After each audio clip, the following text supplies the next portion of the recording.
नमस्कार दोस्तों। मैं डॉक्टर प्रशांत अग्रवाल, मनोरोग नशा मुक्ति विशेषज्ञ, दुर्ग, छत्तीसगढ़ से।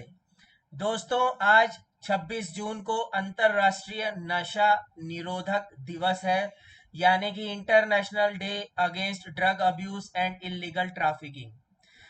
तो मैं आज आपके साथ नशे से संबंधित महत्वपूर्ण जानकारियां साझा करूंगा कि नशा जो है किस तरीके से हमारे मन को, हमारे शरीर को प्रभावित करता है, क्या क्या उसके दुष्प्रभाव हो सकते हैं, और किस तरीके से नशे की बीमारी से, नशा एक मनोरोग होता है, नशे की जो लत होती है वो एक प्रकार का मनोरोग होता है, उससे किस तरीके से हमें निजात मिल सकती है, किस तरीके से हम नशा छोड़ सकते हैं।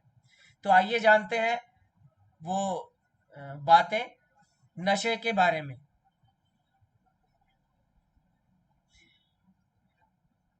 एक हिंदुस्तान में एक रिसर्च है, उसके अनुसार सबसे ज्यादा हमारे देश में जो नशा होता है वो होता है टोबैको का, यानी कि तंबाकू का। या तो उसे सिगरेट, बीड़ी के रूप में लिया जाता है, और या तो उसे जो है चबा करके तंबाकू के रूप में या गुटखे के रूप में लिया जाता है। और लगभग 30 से 35% की जनता जो है हमारे देश की, वो इसका सेवन करती है। उसके बाद जो दूसरा नशा होता है वो होता है दारू का, यानी कि अल्कोहल का। लगभग 16 करोड़ की जनता नशे की, देखिए, कभी कभार अल्कोहल लेने की हम बात नहीं कर रहे हैं, यहाँ पर डिपेंडेंस की बात हो रही है, नशा रोग की बात हो रही है। यानी कि किसको एडिक्शन की प्रॉब्लम है, एडिक्शन, एडिक्ट हो चुके हैं। तो लगभग 16 करोड़ की जो जनता है वो अल्कोहल डिपेंडेंस की शिकार है। 3 करोड़ लगभग जो जनता है वो गांजा और उससे संबंधित जो पदार्थ होते हैं, मादक पदार्थ होते हैं, उसकी आदी है। और लगभग 2.5 करोड़ की जो जनता है वो अफीम हीरोइन इंजेक्शन जैसे गंभीर गंभीर नशे का सेवन करती है। हमारी जो जनता है लगभग 2.5 करोड़ की, लगभग वो इस तरीके के खतरनाक नशे का सेवन करती है। तो देखिए, ऐसा है कि शुरू में जब हम नशा लेना शुरू करते हैं, या फिर हम कहीं पे पढ़ते हैं, या हम अपने दोस्तों के साथ होते हैं, तो हमें उस समय इस चीज की गंभीरता नहीं पता होती कि ये जो नशा हम शुरू कर रहे हैं ये हमारे जीवन के लिए कितना खतरनाक हो सकता है। तो आइए देखते हैं कि हमें कैसे पता चलेगा क्या क्या वो लक्षण है, क्या क्या वो सिम्टम्स है। यदि वो हम में या हमारे किसी रिलेटिव में, दोस्त में, यार में देखने को मिलेंगे, तो हमें ये पता चलेगा कि वो एक एडिक्ट हो चुका है, यानी कि नशे का आदी हो चुका है, उसे सब्सटेंस यूज डिसऑर्डर हो चुका है। तो आइए देखते हैं क्या क्या वो लक्षण होते हैं। कैसे हम पहचानेंगे कि कोई बंदा जो है वो नशे की लत का शिकार हो चुका है।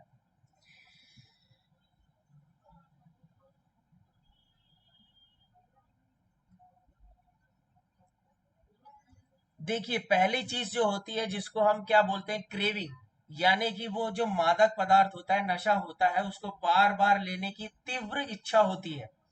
यदि किसी ने सुबह नशा किया है और दोपहर, जैसे ही दोपहर होगी, उसको फिर से वो इच्छा उत्पन्न होने लगेगी कि यार मुझे चाहिए, मुझे चाहिए, उसको हम क्रेविंग कहते हैं। दूसरा होता है कि यदि नशा ना मिले तो उनको विड्रॉल सिम्टम्स आने लगते हैं। विड्रॉल सिम्टम्स आने लगते हैं, यानी कि मादक पदार्थ न लेने की स्थिति में कमजोरी का एक लक्षण आने लगता है, फिजिकल सिम्टम्स आने लगते हैं, उनके व्यवहार में परिवर्तन आने लगता है। वो अपने जीवन की महत्वपूर्ण दिनचर्या, जैसे कि कामकाज, परिवार और दोस्त यारों से जो मिलना जुलना है, वो सब कम करके सिर्फ अपने आप को नशे की लत में व्यस्त रखते हैं। उनको, उनके लिए नशा खरीदना, नशा लेना और नशे ना लेने के कारण जो फिजिकल सिम्टम्स हो रहे हैं उससे निजात पाना, इसी में उनका ध्यान पूरे दिन लगा रहता है। ये चक्रव्यूह में वो फंसे रहते हैं।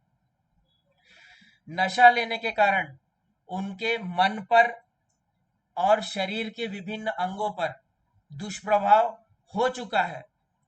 ये जानते हुए भी वो नशे की लत को चालू रखते हैं। जैसे कि मान लीजिए कोई शराब पीता है, उसका लीवर खराब हो गया, उसको खून की उल्टी होने लगी है, ये वो जानता है कि लीवर डैमेज हो गया, लेकिन फिर भी वो दारू पीना या अल्कोहल लेना चालू रखते हैं। इंसान बाद में चाहता है कि यार मुझे इस नशे से छुटकारा मिल जाए, लेकिन वो चाह कर भी, क्योंकि जैसे कि मैंने बताया उनको विड्रॉल सिम्टम्स आने लगते हैं, तो चाह कर भी वो नशे की मात्रा कम या फिर उसे छोड़ नहीं पाते, उसे कम भी नहीं कर पाते और छोड़ भी नहीं पाते हैं। तो देखिए बहुत से प्रकार के गंभीर नशे होते हैं, जैसे अभी हमने चर्चा की। सबसे आम नशा जो जनता में हमारी है वो है तंबाकू का। यदि कोई तंबाकू का आदी हो जाता है तो आप देखेंगे कि जैसे पहले कोई शुरू में एक सिगरेट लेता होगा या दो सिगरेट लेता होगा, कुछ महीनों बाद उनकी जो संख्या है, सिगरेट पीने की जो संख्या है वो बढ़ जाती है। दो सिगरेट से वो 6 हो जाती है, 6 से वो 10 हो जाती है, 10 से वो 12 हो जाती है। इसको हम टॉलरेंस कहते हैं, इसको हम टॉलरेंस कहते हैं कि दिन प्रतिदिन जो नशा का जो क्वांटिटी है, अमाउंट है, उसमें वृद्धि होते जाती है। क्योंकि जो पहले हम नशा करते थे, अब वो नशे से हमें वो मजा नहीं मिलता जितना मिलना चाहिए, इसलिए नशे का जो सेवन है उसकी मात्रा जो है, क्वांटिटी जो है नशे की, वो बढ़ती जाती है। यही चीज शराब के साथ भी होती है। शुरू में लोग एक पैक पीते हैं, कभी दो पैक पीते हैं। शुरुआत होती है शादी पार्टी या फिर कॉलेज में, और फिर उस तरीके से कभी टेंशन हो गया, नींद नहीं आई, तो लोग सोचते हैं यार चल थोड़ा सा अल्कोहल ले लेते हैं या थोड़ी सी दारू पी लेते हैं, तो ये जो टेंशन है चला जाएगा। ऐसा करते करते उस पे इस तरीके से डिपेंड हो जाते हैं कि पहले एक पैक से शुरुआत हुई थी और आज जो है एक एक बॉटल डेली की अल्कोहल लगती है। काम पे नहीं जा पाते। यदि शराब उनको नहीं मिलती है, शराब उनको नहीं मिल पाती है, तो उनके हाथ कांपने लगते हैं, कभी कभी दौरा पड़ जाता है। कानों में विभिन्न प्रकार की आवाजें सुनाई देने लगती है, कानों में विभिन्न प्रकार की आवाजें सुनाई देने लगती है, उनको लगता है कि कोई उनको गाली दे रहा है। और कभी कभी यदि उनको लंबे समय तक शराब ना मिले तो वो डिलीरियम में भी चले जाते हैं।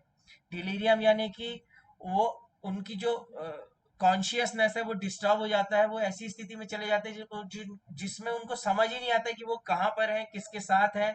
बहुत तेजी से हाथ पैर उनके कांपने लगते हैं, कुछ भी उठपटांग बड़बड़ाते रहते हैं, और ये समझ नहीं पाते हैं कि वो कहाँ है क्या है। कभी गिर जाते हैं तो सर में चोट लग जाती है, नाक टूट जाती है, मुंह टूट जाता है, बहुत सी दिक्कतें होती है, कोई हड्डी फ्रैक्चर हो जाती है।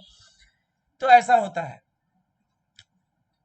ध्यान देने वाली बात यह है कि दारू की भी मात्रा या सिगरेट की मात्रा दिन प्रतिदिन बढ़ती जाती है, इसको हम टॉलरेंस कहते हैं। उसके बाद आता है और गंभीर नशे की हम बात करें तो गांजा हो गया, चरस हो गया, भांग हो गया और हेरोइन हो गया। लोग नशे का इंजेक्शन लगाते हैं, आपने मूवीज वगैरह में देखा होगा, कई बार नाक से सूंघ करके लेते हैं। कोकेन, हेरोइन, इस टाइप के बहुत ही ज्यादा गंभीर नशे हैं, बहुत ही ज्यादा गंभीर नशे जिसका शरीर पर बहुत ज्यादा दुष्प्रभाव होता है।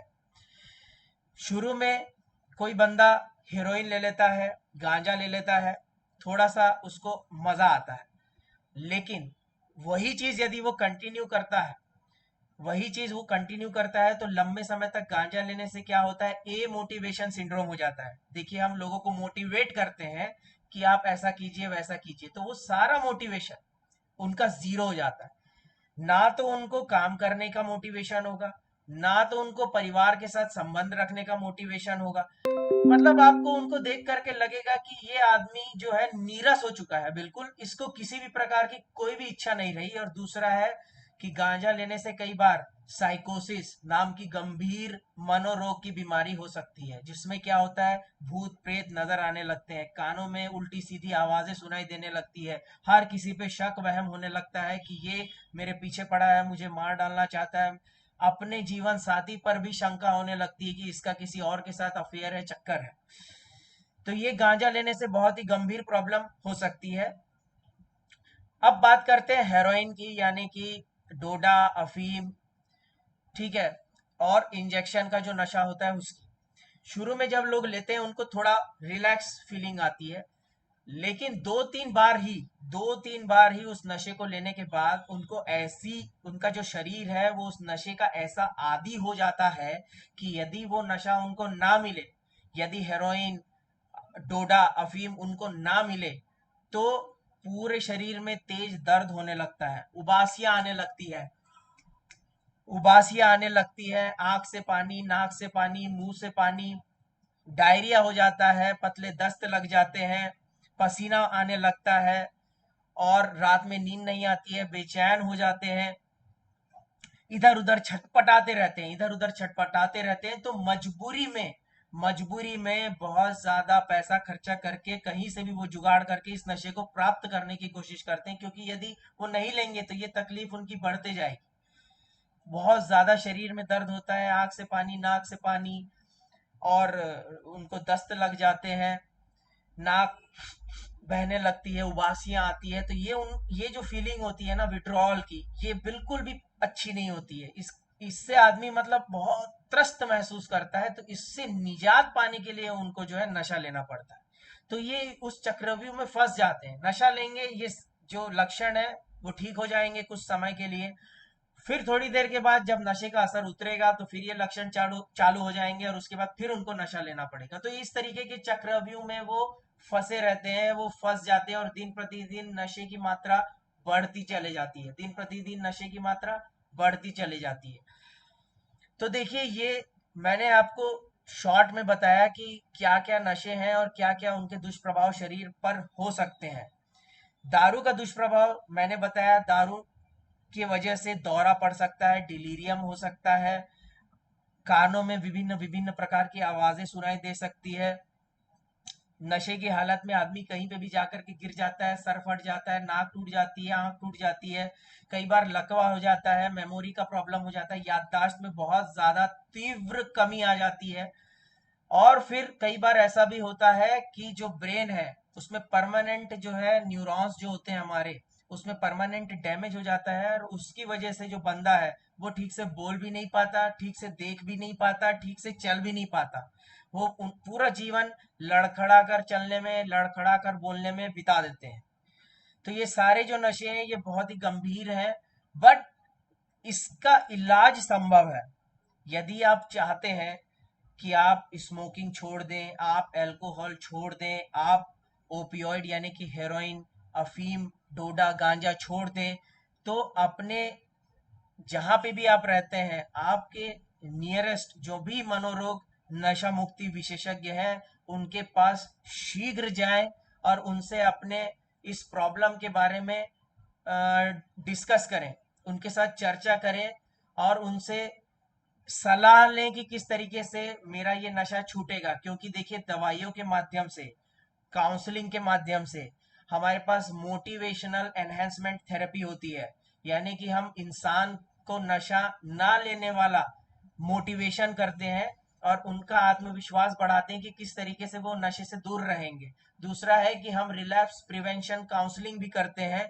उसमें क्या होता है कि किस तरीके से एक बार नशा छूट जाए और दोबारा नशा लेने का मन करता है कभी, तो कैसे अपने आप को, यानी कि फिर से नशा शुरू करने को हम रिलैप्स कहते हैं, तो किस तरीके से अपने आप को उस रिलैप्स से हम बचाएंगे, क्या क्या क्या क्या चीजें हम करेंगे, क्या क्या बदलाव हम अपने जीवन में लेकर के आएंगे, जिससे हम अपने आप को नशे से हमेशा के लिए मुक्त कर पाएंगे। तो आज ही जो है अपने जो जो भी समीप आपके मनोरोग नशा मुक्ति विशेषज्ञ हैं उनसे जा करके मिलिए, और घर वाले, परिवार वालों को मैं ये कहना चाहूंगा कि नशा एक बीमारी होती है, और इसमें घर वालों का, मरीज को सबसे ज्यादा सहयोग चाहिए होता है। यदि आप इलाज के साथ साथ उनको मानसिक और पारिवारिक सपोर्ट, सोशल सपोर्ट नहीं देते हैं, तो बंदा जो है जल्दी से नशा नहीं छोड़ पाता है। आप उनको बार बार ये बोल करके डिमोटिवेट, अरे तू तो नशेड़ी है, तू तो साला नशा लेते रहता है, तेरे पे कौन विश्वास करेगा, इस तरीके की निगेटिव बात यदि आप करेंगे तो उनका नशा छूटने में वक्त लगेगा। लेकिन नशा जो है किसी भी प्रकार का हो, उसे पूरी तरीके से छोड़ा जा सकता है, और बहुत आसानी से छोड़ा जा सकता है। पर शर्त है कि आपको खुद हो करके डॉक्टर के पास जाना होगा और नशा छोड़ने का इलाज कराना होगा। तो आइए आज हम प्रण लेते हैं कि हम, यानी कि जो भी व्यक्ति नशा करता होगा, हम प्रण लेते हैं कि हम नशे को छोड़ देंगे, बोतल को साला तोड़ देंगे, और हम अपने घर को हमेशा के लिए जोड़ देंगे। तो मैं समझता हूँ कि मुझे मेरे द्वारा जो जी दी गई जानकारी है आप लोगों को समझ आई होगी, और आप जो है अपना नशा आराम से सफलतापूर्वक छोड़ पाएंगे। नमस्कार।